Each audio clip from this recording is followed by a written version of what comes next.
All right. Well, we'll start it quite easily and just get your general opinions on what's going to be the new normal post-COVID in your view. Well, okay, let me start. I think we can all agree that COVID-19 has changed our normal way of working abruptly. From one day to another, we were locked up in our homes, and companies had to find a quick and fast response to basically keep the work process flowing. So the discussion of the flexible workspace itself is not really something new, right? Topics like pollution, finding solutions for traffic issues, and certainly not to forget finding a balance between work and family life, has been on the radar before. I just think that COVID has speeded up this process of working more from home, and you could almost say that COVID enforced and speeded up the decision-making process for all of us. In a few weeks' time, communication systems and digital workflows were put in place that would have taken us normally, 5 to 10 years down the line. So for me, the new normal will be that people will continue to commute better between their home office and the office itself. So they will continue to find a better balance and spend more time in their home office than, of course, they did in the past. But as a result of that, I think that companies will rethink the layout of their office spaces, and they will accommodate now this new way of working. And that means to me, companies will invest in home offices. They will spend actually money in making sure that people can work comfortably from within their home office itself, whether it's UC, desk spaces, and so on. At the same time, companies will reduce the amount of rented and owned office space. They will reduce the amount of desks they have, and they will have to make sure these desks are more separated from each other and so on. And of course, because of that, they will have to create more co-working spaces rather than meeting spaces, where people basically, work more, collaborate more efficiently with their co-workers. So all of this will have certain challenges. If the amount of desks will reduce, and how do you find yourself a desk when you go to the office, and how you find your coworkers and all that. So there's a lot of challenge that will come with it. But in the very end, I think COVID for me has just speeded up a process that already started years ago. We're facing potentially quite a radical readjustment in not just office space, but also what we think of as a home working area as well. I mean, which is going to come first? I mean, how radical is it going to be in the office workspace? I think this COVID-19 definitely accelerated, very similar to what Stephen just been discussing, and it's accelerated things more than ever. I think we're getting a new generation of people into the workplace. They're younger, they're more used to having their device on them all the time. They're used to having video communications all the time. They're used to doing all their social media 24/7. This generation's on it 24/7. There's no such thing as a normal office hours anymore. So going forward, how is the business place going to adjust to that? Yes, we've got congestion issues. Yes, we've got environmental issues. These all come into play. So the new generation is looking at now how are they going to effectively work going forward. And this certainly has accelerated the way we're going to change our workings together and collaboration. So I don't think office spaces will actually disappear, but their function will change. The office space will become a place where people collaborate and engage and do team building and cement relationships while when the actual work is done from the home office. So that's exactly the place where we are going to take real advantage of, because technology is at the forefront of driving this change and accommodating this change. So that's the real exciting bit from what's on the horizon. The difficulty I have is knowing what companies are going to be thinking of doing just generally in the space, and whether that's going to be something that supports collaboration or not. I can see a lot of hot desking coming out and a reduction of spaces to allow workers to go back working under the current conditions. Whether that is conducive to collaboration or whether proper design is going to go on is quite another. What do you think, Steve? Well, I think it's challenging, and again, this is not new. So a lot of facility managers and people have been, overthinking this.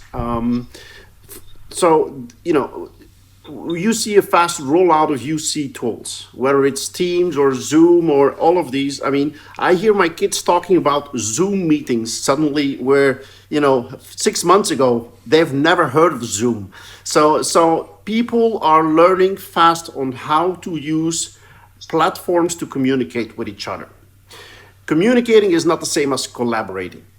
I still think that Teams and Zoom and that kind of platforms are still not engaging enough. It is an advanced audio video tool, but not a collaboration tool. The missing part is still, how can I have a software layer that allows me to work together simultaneously in common workspaces? These tools exist. We're using Hoilu to do this because this is a perfect platform that ties into Teams and Zoom. So while you're in your audio video call, you still can work together in the same workspace, whether it's annotation, whether it is ideation, scrumming. People need to collect all that data, and they also need to see an evolution of their work. Started here, and how is my project? Who has contributed what to my project, and how is what is the evolution of my project? How do I get to an end result? This is not something you can just purely do on audio video communication tools.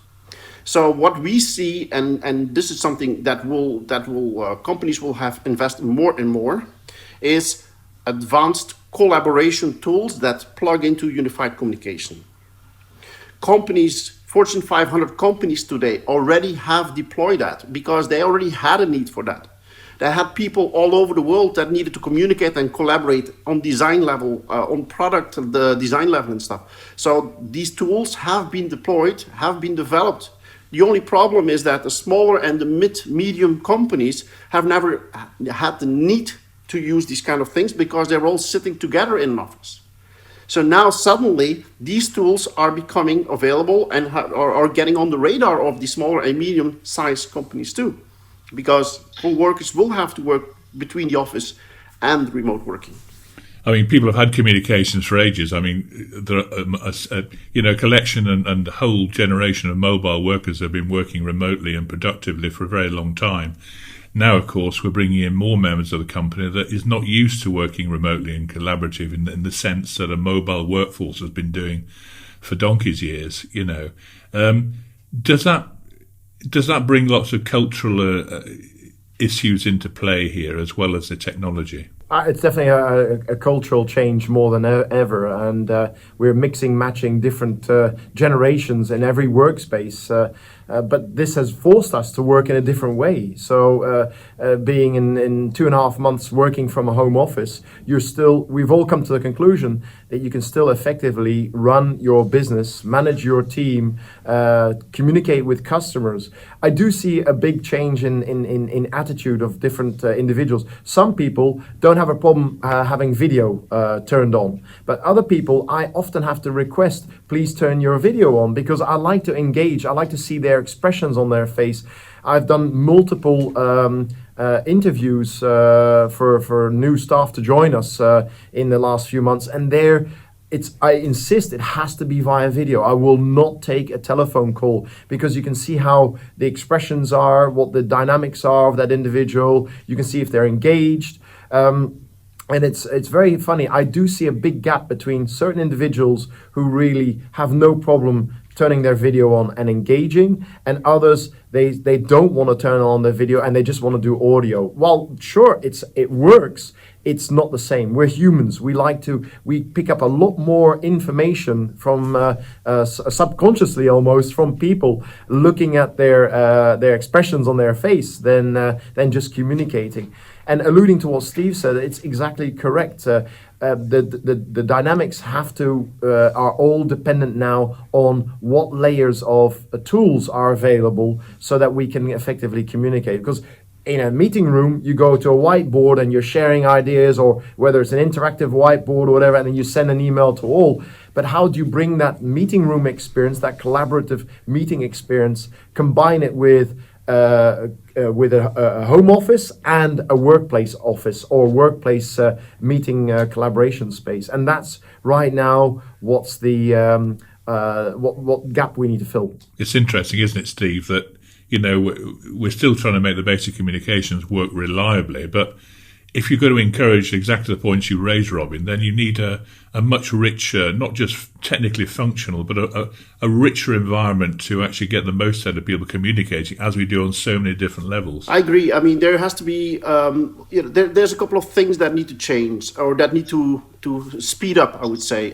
First is what I call the bring your own device. I think, everybody's familiar with that terminology. People that have their own devices need to be able to work anywhere at any time on their own devices, but still bring it into a corporate environment. So that step will brings the necessity of having software tools that can plug into every single operating system. So this is already a key thing that is becoming a must, where before it was a nice to have. My software is running on iOS, or it's running on Office, or on Linux or Android. Now it's not anymore. The software needs to be running on every single platform. That's key.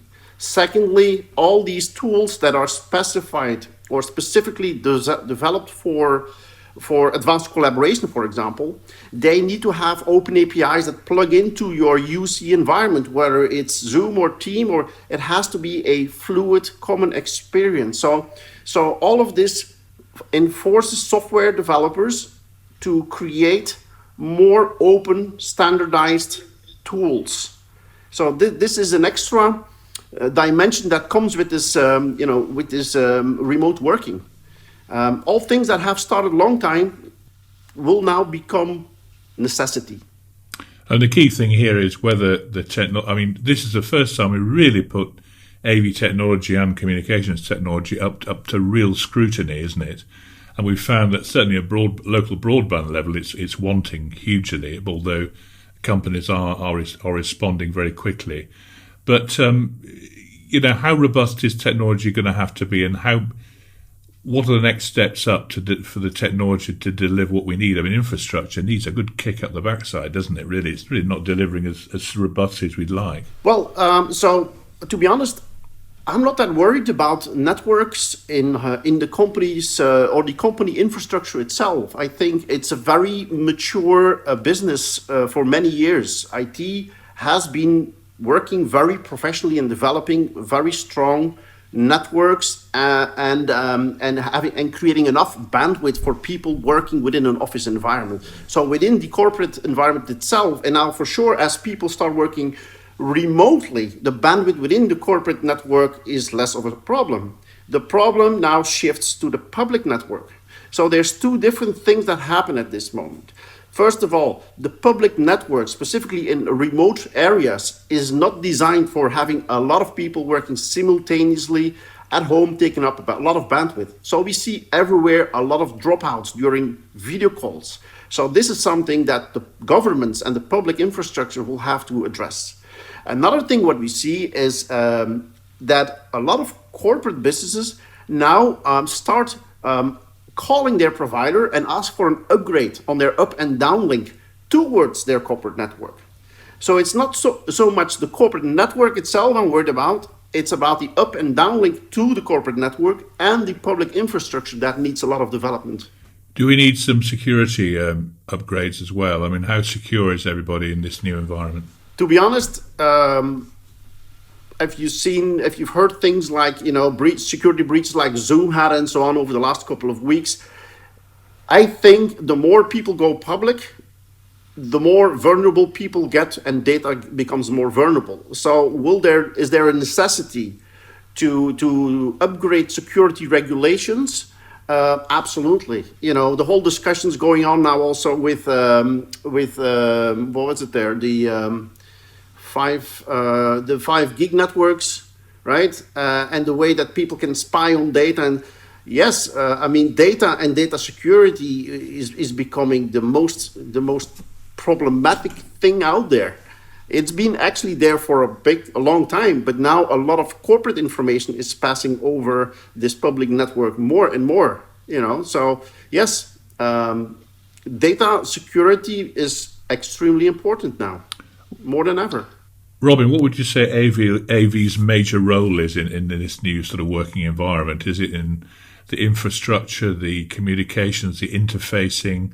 What sort of unique AV quality can we bestow upon this newer working world? I mean, you know, I think someone said the other day that AV is like electricity in a company. It's an essential service that now people are realizing just how important it is for almost like the lifeblood of their company. First of all, is that something people are going to think of more strategically and seriously and evaluate more intensely? And secondly, what sort of functions is AV going to be able to deliver to the new type of working we're facing? I think the answer is very simple. It's a very open to discussion, of course, everybody's interpretation. But I've always seen AV as the glue, right? The glue that cements things together. And we've always said that you know the technologies that we sell, it just brings everything together. So it's the glue.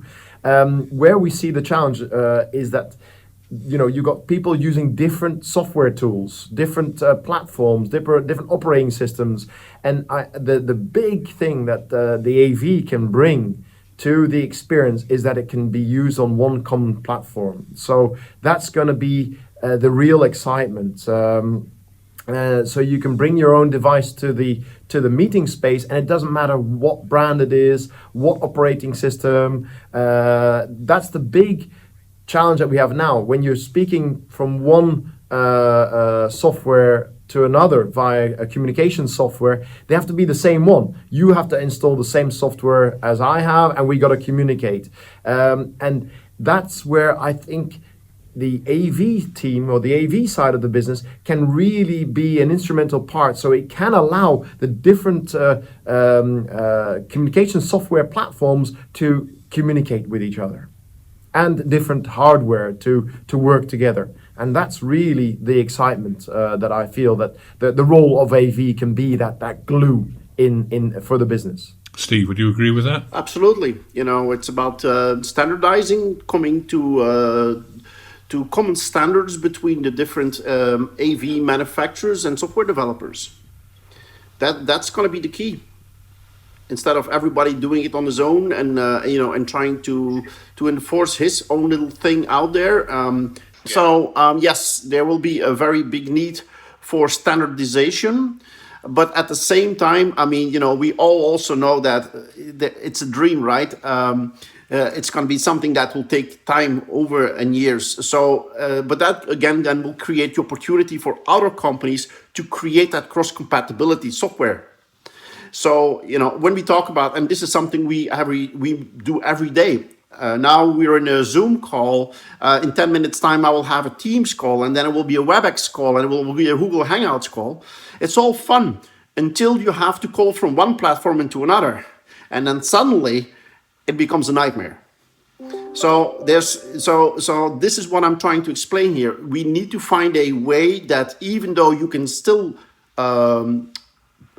connect to a common platform, or you select a common platform for your company, whether it's purely for collaboration or whether it's for AV communication, they still need to be able to communicate and tie in with each other. Otherwise, it will never work. Out of looking back onto my, let's say, the last 25 years in AV, I've seen a dramatic evolution, and I'm speaking now from the actual user, not the integrator, but the user. The user 25 years ago, it was really from, okay, they had so many different remotes in that space to turn on the slide projector, to lower the projection screen, turn on the projector. They had like 3 or 4, 5 different interfaces. The success of AV was to actually get rid of those actual physical interfaces, right? The 5 remotes that they had to control all these devices and bundle it all into one. So they were already 25 years ago acting as the glue to pull all these different things together and create a simple, easy to use interface, push a button and there all the magic happens, right? Well, now propel yourself forward to today. That's where we need to play the exact same role, but we're doing it in terms of software. We're using the hardware to bridge the software together. And that's truly the opportunity that we as an industry have, because the IT industry, it's all software driven. We all know that. And the AV business is predominantly hardware driven. So marry those two together, and I think you have a recipe for a great success. So I think this is really the vision and the future that we're looking at. We're going to tie this all together in our experience centers. And of course, under the COVID-19 situation, the experience centers are not coming alive like we anticipated. It's delayed, like a lot of other projects are. And we're going to create an online experience. So we'll walk you through that, an online version of it. So you'll be walked through this. And that's where we're bringing this whole vision together. And that's why we firmly believe that we've got the software tools and the hardware to make this really work. And that's basically the vision behind what we're trying to achieve here.